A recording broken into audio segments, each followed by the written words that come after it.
तो चलिए बात करते हैं कि वेस्ट बंगाल पश्चिम बंगाल में किसकी सरकार होगी फिर से। एक तो बीजेपी और एक कांग्रेस, टीएमसी, 3 पार्टियां मुख्य हैं। लेकिन जिस तरह टीएमसी की पकड़ है वहाँ पे वो बहुत अच्छा है, जो कि ममता बनर्जी पिछला 2 बार लगातार 2 बार से मुख्यमंत्री बनती आई हैं।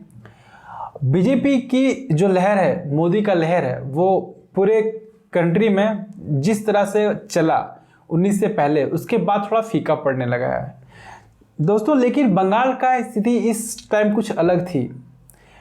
19-20 में भी बंगाल में बीजेपी बहुत आसानी से जीत रही थी। ग्राउंड रिपोर्ट ये था कि बंगाल की जनता 90% बीजेपी को वोट करने के लिए रेडी थे। लेकिन आज ऐसा आ गया समस्या कि वो सारे आंकड़े बदल सा गए हैं। वो वापस फिर से टीएमसी और अन्य क्षेत्रीय पार्टी में शिफ्ट होने लगे हैं। बड़े बड़े नेता लोगों ने अपने पार्टियां बदल के, किसी ने बीजेपी ज्वाइन कर लिए तो किसी ने अपने निर्दलीय पार्टी बना लिए।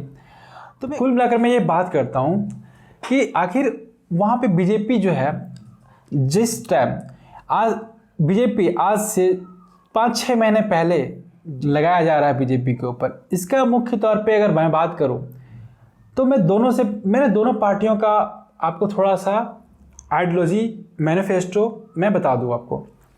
एक बीजेपी जो पूरा केंद्रीय पार्टी है, टीएमसी जो वहाँ की लोकल पार्टी है। लेकिन मैं बात करूं कुल मिलाकर लोगों ने ममता को नकार दिया था। वहाँ के लोगों ने कहीं ना कहीं बीजेपी को आने के लिए आमंत्रित किया। तो बंगाल में 31% मुस्लिम वोटर हैं।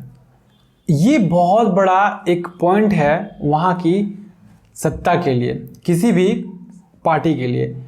तो पूरी तरह से ये है कि जिस तरह वहाँ पे हिंदू है, हिंदू लोगों ने भी टीएमसी को नकार दिया था। मुस्लिम जो थे, कुछ मुस्लिम लोगों ने भी टीएमसी को उतना अच्छा नहीं बताया था।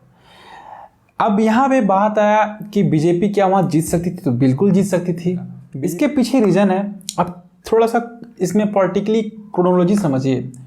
इसमें क्या है कि बीजेपी कहाँ हारने लगी, बीजेपी हारने के, और बीजेपी क्यों हार सकती है, टीएमसी फिर से क्यों जीत सकती है। जीत और हार तो वो चुनाव के फैसले आने के बाद पता चलेगा। मैं बता दूं कि ये थोड़े से जो आंकड़े हैं, बीजेपी का जो आइडियोलॉजी है, उस हिसाब से बंगाल के लोग या फिर पूरे हमारे कंट्री में जो 2017 के बाद जिस तरह बीजेपी हर जगह से अपना चुनाव हार रही है, एक अगर बिहार छोड़ दे तो बिहार में वो भी जीती है, तो आपको पता है कि वो भी बहुमत एनडीए और बीजेपी मिलके बनाए हैं सरकार। तो वो मैं अगर छोड़ दूं तो बाकी बीजेपी हर जगह उनको हार का सामना मिला है, और वो एक तरफा हारे हैं आप बोल सकते हैं।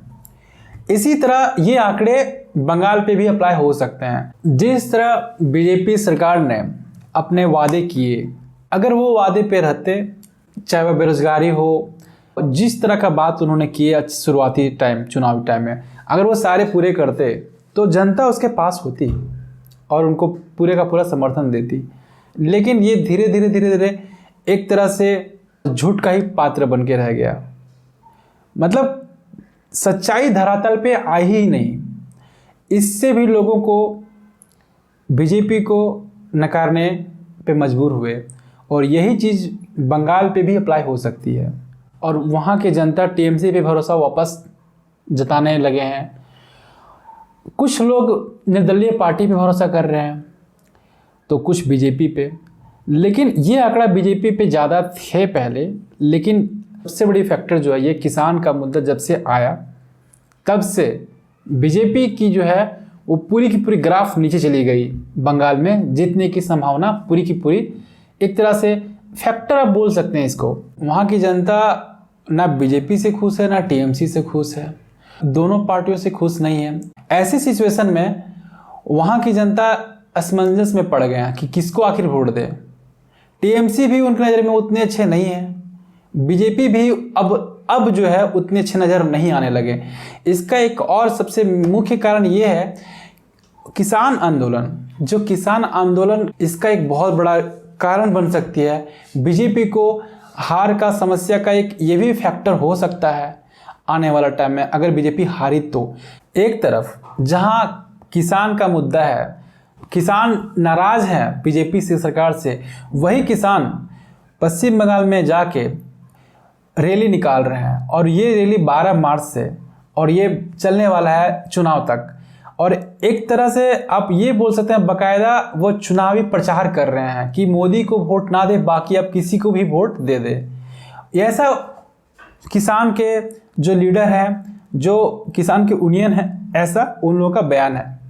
उन्होंने ओपन बोला है कि आप बीजेपी को वोट ना दें, बाकी आप किसी भी पार्टी को वोट दे सकते हैं।